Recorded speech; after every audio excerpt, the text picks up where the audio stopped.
Hey guys, this is Paulo with Meditation Amsterdam, and today I want to talk about the topic of change and talk about how, in order to achieve real and lasting change, the first operative move that we need to make is to come to full terms with our current state of affairs.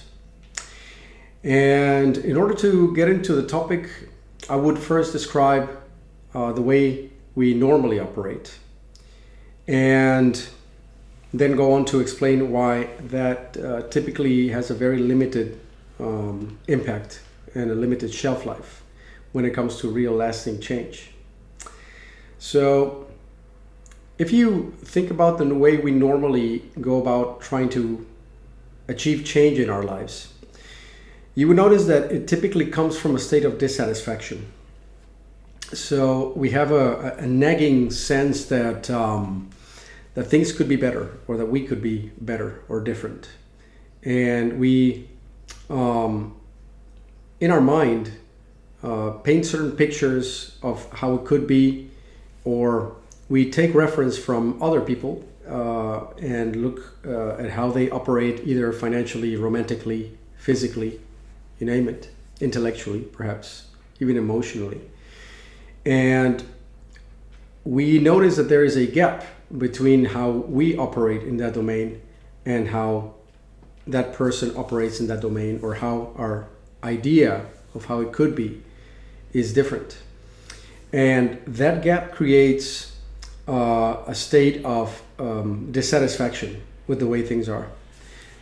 Out of that state of dissatisfaction, we launch a kind of change campaign in which we try to educate ourselves, start acting differently, and the rest of it. And if we're successful, we may actually achieve what we set out to do. Sometimes we're not so lucky. And you would notice that it all comes from this state of dissatisfaction with the way things are in the current moment, and a state of, you could say, ego dystonic feelings, or bad feelings, to call it with a normal name, about that gap, right? That gap feels painful to us. The gap of what is versus what could be feels like pain and desire. So now it is very often the case that when it comes to significant change, this tactic is not going to work for us. And there's a number of factors at play here. One of them, which is the notion that it comes from a state of dissatisfaction and a sense of lack. And that sense of lack is an internal sense of lack about our own resources or our own capacities. And it is a sense of lack that is directly related to our sense of identity. I've spoken about this in the past. The sense of identity that we've acquired through life has certain things that it considers plausible, feasible, doable, and certain things that seem out of its range, and or out of its league, as we sometimes call it in the romantic domain. So that sense of identity is a fluid sense of identity, right? It changes over time, but it changes very, very slowly over time. It doesn't change. It's not a fluid like water. It's more a fluid like very thick honey. I heard the other day that glass is a fluid, by the way. It's a fluid that is flowing so slowly that it looks like a physical object. So you could think of our sense of identity as a fluid that flows very, very slowly over time.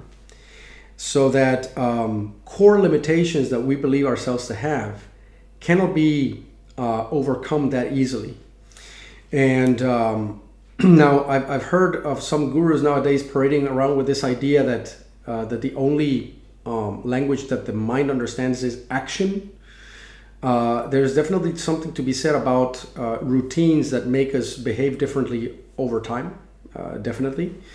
And at the same time, when it comes to identity, there's this challenge that we have in which the sense of lack is goes one to one with the sense of what we believe or who we believe ourselves to be. So when we use action to get what we want or to become the person we want to be, there's a chance that it's not going to work because our sense of identity is holding us back, and we're going to simply revert back to the known patterns when we are stressed or short on time or just not feeling fantastic, or when our limited resource of willpower runs out. And there is an equally dangerous scenario in which we somehow, through sheer will, determination, and grinding of our teeth, manage to get what we want. But the core sense of lack that drove us into the endeavor in the first place is not resolved. So we still feel core lack in our sense of identity because our sense of identity hasn't really changed fundamentally. Now, when you look more at the approach suggested by the perennial philosophies, then you would find that what is suggested is to first surrender. And as I was preparing to talk on this topic, I was thinking about the 12-step approach of Alcoholics Anonymous, in which the first thing that you see people do, I've never been to these groups, I've seen it on TV, is you sit and you admit to being an alcoholic. Now, to the ego, or to the regular mind-driven approach to change, this sounds like declaring defeat before you even get started, right? It sounds like you gave up to admit that you're an alcoholic in the AA circle. And what I would like to suggest is that this is directly in line with the perennial philosophies, in which what is called for when you want to effect real lasting change in your sense of identity, which is the only way to make it real and lasting, by the way, is to first come to full terms and to complete harmony with the current state of affairs. So rather than trying to make a jump before your feet are solidly on the ground, you first plant your feet on the ground. Sounds like a very obvious thing to do when you put it that way, but very often we try to make a jump while floating around away from reality. So we float away into an imagined state of affairs. And then we try to make the jump, and we realize that no matter how hard we push, we just keep kicking in midair. But that's because we're elsewhere already. It's because our state of mind has been hijacked by an imaginary world in which an imaginary self is trying to do stuff. But that world is not really there, and the self is completely mental and imaginary. It has no power. There's no traction to be acquired in that scenario. And so the perennial philosophies have always understood that in order to get traction, you have to come to full grips with the here and now, from which you can actually push on the ground and then make the jump onto the very next thing. So to the thinking mind, this is a very counterintuitive move, unless explained in such terms, because as I explained, coming to terms with the fact that you may be overweight or a loser or acting like one anyway, or identified as someone who cannot take certain steps or be effective in certain scenarios. To the mind, acknowledging this is very painful.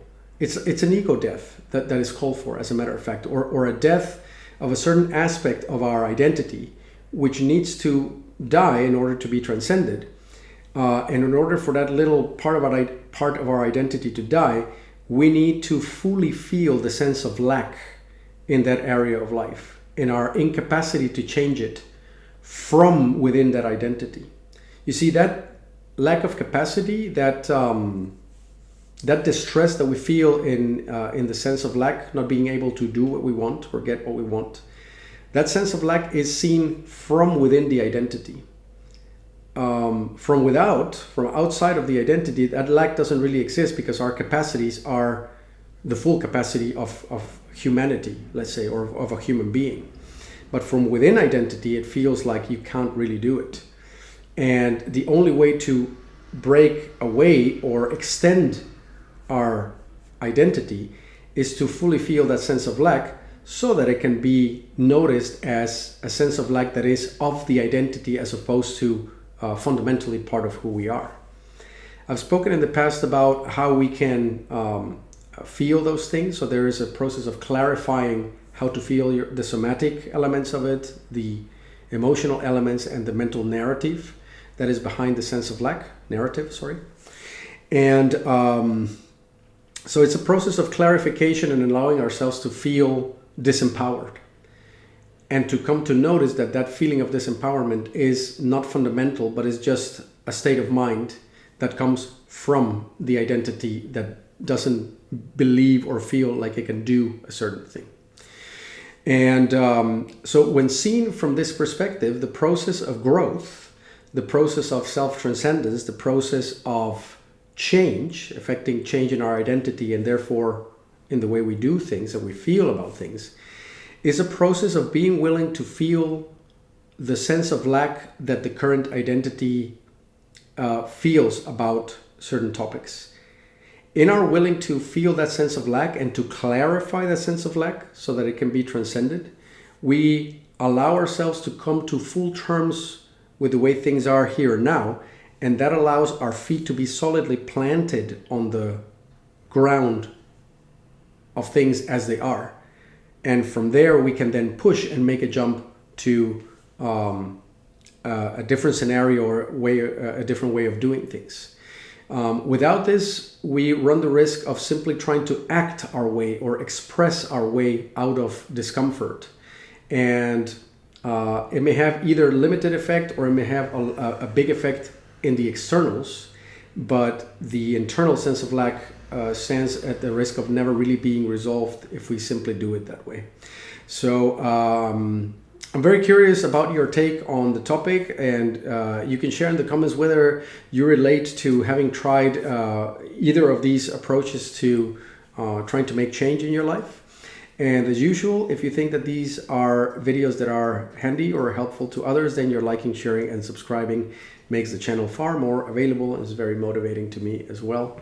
I'll be back with more videos pretty soon. Until then, cheerio. Thanks for listening, and bye-bye.